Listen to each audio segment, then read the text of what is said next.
If you ever needed proof of just how tough the economy is right now, just have a look around your local shopping centre. Just have a look at how many empty shops you'll see there, shops with for lease signs on the front. How many businesses that are there right now are going to actually survive? Will they still be there in 6 months' time? I've got a very bad feeling about the next few months. Inflation may be falling, rates might be on hold, but households don't have the money to spend and businesses are suffering. Now, last week, a business that we've all grown up with, particularly those of us around my vintage, Godfrey's, the vacuum cleaner retailer, they announced they had gone under. 54 stores have either closed, and that includes my local Godfrey's store on Chapel Street in Melbourne, or are closing within the next week. Sadly, 193 staff are going to be looking for jobs elsewhere. But those staff have been thrown a golden lifeline. Joining me now is Jim's Mowing founder and a real business brain when it comes to these sort of things. Jim Penman, good to hear from you again. Yeah, good to be here. So you made this offer last week, but I was very desperate to catch up with you. You're offering every axed Godfrey's worker a franchise, Jim's Mowing or Jim's whatever franchise, worth up to $35,000 each. Have you had much reaction? Yeah, well, we've had quite a lot of interest, obviously.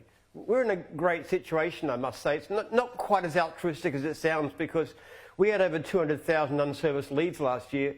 We are desperate for good people, and Godfrey's people are very good people. They're just great with customers. They're just really, really good. And we know them a lot over the years because we deal with them a lot. We often do with Godfrey's. So we're doing it out of the goodness of our heart, but we're also doing it because it's actually good for Jim's. Can you understand why a business like, I mean, you're a business brain. Why would a business like Godfrey's fall over? I mean, have you looked into that? Why would it happen?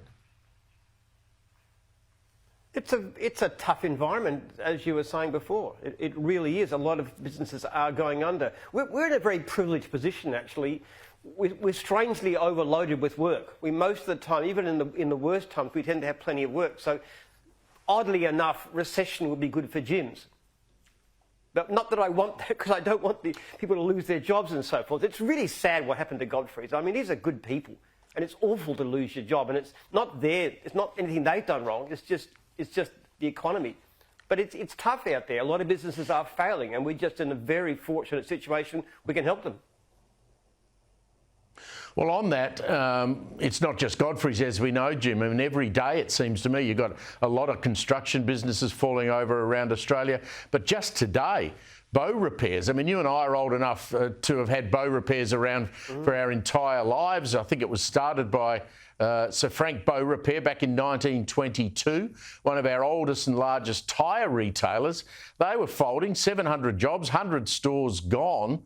I mean, people still need tyres for their vehicles. Are people doing it so tough, Jim, in your view, that they're leaving tyres on their vehicles that are potentially unsafe because they can't afford to replace them?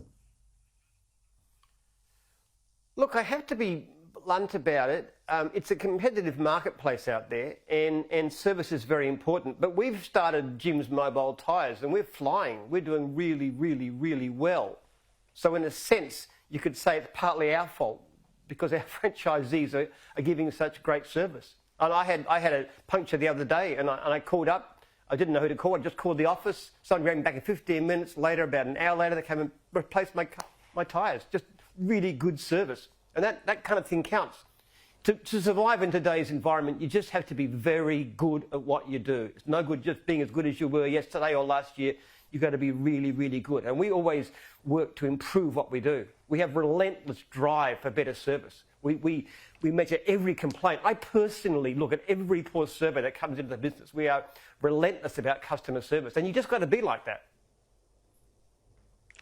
How many different varieties of franchises have you got now? I mean, I think you've even expanded into the beauty industry. How many have you got in total now, Jim?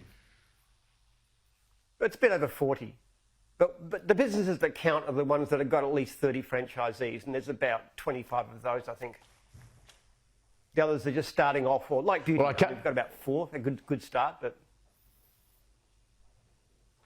I can't let you go without mentioning, of course, one of our great COVID memories, us Victorians, when former Premier Chairman Dan banned lawn mowing and your mowing franchises. How much of a nightmare was that? Oh, it was awful. It was awful. I have a situation where I'm in touch. I'm not sitting up in some cocooned office in Spring Street. Every single franchisee in Australia has my direct phone number and email address, and I could feel the suffering at close hand. We had 2 franchisees I personally know lost their marriages, their homes, their families. Another guy, young guy, committed suicide. Not one of our people from our office. It was awful, and it was unnecessary.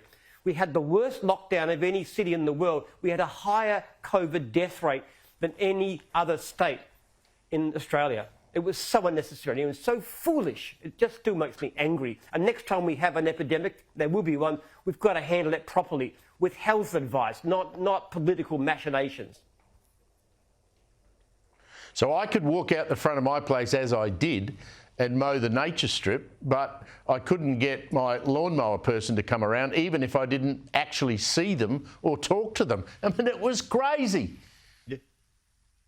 Yeah, and what would make it even more stupid is you had council workers doing the same job, working in groups, doing the same jobs we couldn't do as individuals.